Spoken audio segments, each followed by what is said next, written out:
मित्रांनो, तुमच्याकडे ना देवघर सोडून गणपती बाप्पाची मूर्ती, चित्र, पेंटिंग काही ना काहीतरी असेलच, बरोबर? प्रत्येकाच्या घरात गणपती बाप्पाच्या 2 मूर्ती, 2 चित्र किंवा पेंटिंग्ज असतातच असतात, कारण कुठल्याही कार्यक्रमात आपल्याला ते सहज कोणीही गिफ्ट करून जातं. पण मग हे घरात कुठे लावायचं असा प्रश्न पडतो, कारण आपल्याकडे ऑलरेडी देवघरामध्ये गणपती बाप्पाची मूर्ती असते आणि आता ही जी फोटो फ्रेम आपल्याला गिफ्ट आलेली आहे किंवा ही जी मूर्ती गिफ्ट आलेली आहे त्याचं काय करायचं असाही प्रश्न समोर उभा राहतो. तर या मूर्ती किंवा हे पेंटिंग्स तुम्ही घरात इतर ठिकाणी सुद्धा लावू शकता. मग कुठे लावायच्या आणि त्याचा कसा लाभ होतो वास्तुशास्त्रानुसार ते आपण बघूया. आता जर तुम्हाला असं एखादं चित्र गिफ्ट आलं असेल की गणपती बाप्पासमोर मोदक ठेवलेले आहेत किंवा नैवेद्य ठेवलेला आहे, अन्नपदार्थ ठेवलेले आहेत, असं चित्र तुमच्याकडे असेल, पेंटिंग असेल किंवा मूर्ती असेल, तर ती तुम्ही तुमच्या स्वयंपाकघरात लावू शकता.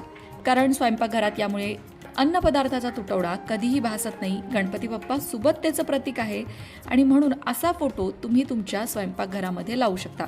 आता जर तुमच्याकडे शांत स्थिर मुद्रेमध्ये बसलेला गणपती बाप्पा आहे, तर असा जो गणपती बाप्पाचा फोटो, मूर्ती जी आहे ती तुम्ही तुमच्या मुलांच्या अभ्यासाच्या खोलीत किंवा मुलांना सेपरेट खोली नसेल तर ज्या कोपऱ्यात मुलं अभ्यास करतात, ज्या टेबलवर बसून मुलं अभ्यास करतात, तिथे तुम्ही गणपती बाप्पाचा एखादा छोटा फोटो, मूर्ती किंवा पेंटिंग ठेवू शकता. त्या भिंतीवर ती लावू शकता.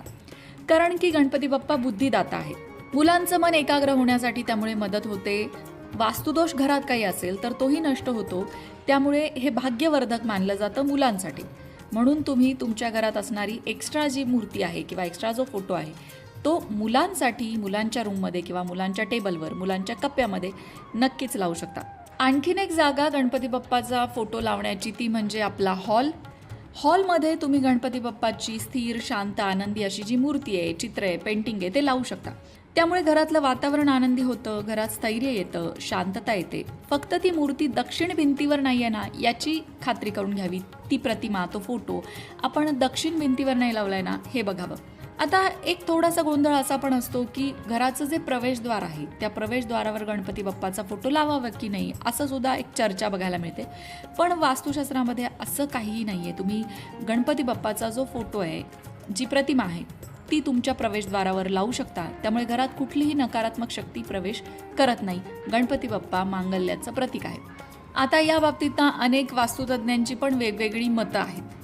पण गणपती बाप्पाची मूर्ती किंवा फोटो जो आहे तो जर तुम्ही घराच्या मुख्य प्रवेशद्वाराच्या वरती लावलात तर त्यामुळे वास्तुदोष नष्ट होतात, घरात मांगल्य येतं, सकारात्मक लहरी येतात आणि गणेश हे बाधानाशक दैवत आहे, विघ्नहर्ता आहे. त्यामुळे आपली सगळी विघ्नसुद्धा दूर होतात.